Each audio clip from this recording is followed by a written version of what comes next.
இன்ஃபரன்சிங் அப்படின்னு ஒரு வார்த்தை அடிக்கடி கேள்விப்படுவீங்க.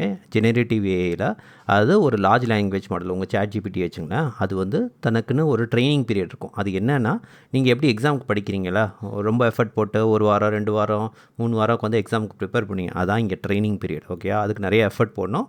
இங்கேயும் வந்து ட்ரைனிங்க்கு வந்து நிறைய செலவாகும். பட் அதெல்லாம் தாண்டி எது முக்கியமான டைம், எக்ஸாமில் கேட்குற கேள்விக்கு பதில் சொல்லணும். ஓகே, அதுதான் இன்ஃபரன்சிங்பாங்க. ஸோ இந்த மாடல்லாம் அவ்வளோ நாள் ட்ரெயின் ஆகிட்டு உங்கள் கையில் வந்து நீங்கள் கேட்குறீங்க, ChatGPT கேட்டால் பதில் வருதுல, அதெல்லாம் அப்போ இன்ஃபரன்சிங் ஃபேஸ் தான். அதாவது தன்னோட ட்ரெயின் ஆன இன்ஃபர்மேஷனை வச்சு நீங்கள் கேட்குற கேள்விகளுக்கெல்லாம் பதில் கொடுத்துட்ருக்கோம். ட்ரெயின் ஆனதுலேருந்து கேள்வி கேட்டிங்கன்னா கரெக்டாக பதில் சொல்லும்.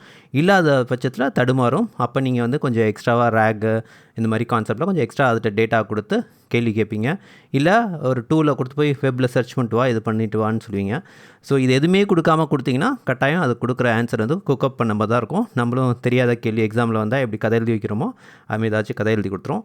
ஸோ அதை நம்பிட்டு நம்ம போய் எங்கேயா பல்ப் வாங்கிடுவோம். சரியா? ஸோ இன்ஃபரன்சிங் அப்படிங்கிற வார்த்தைக்கு இனிமேல் உங்களுக்கு கிளியராக புரியணும்.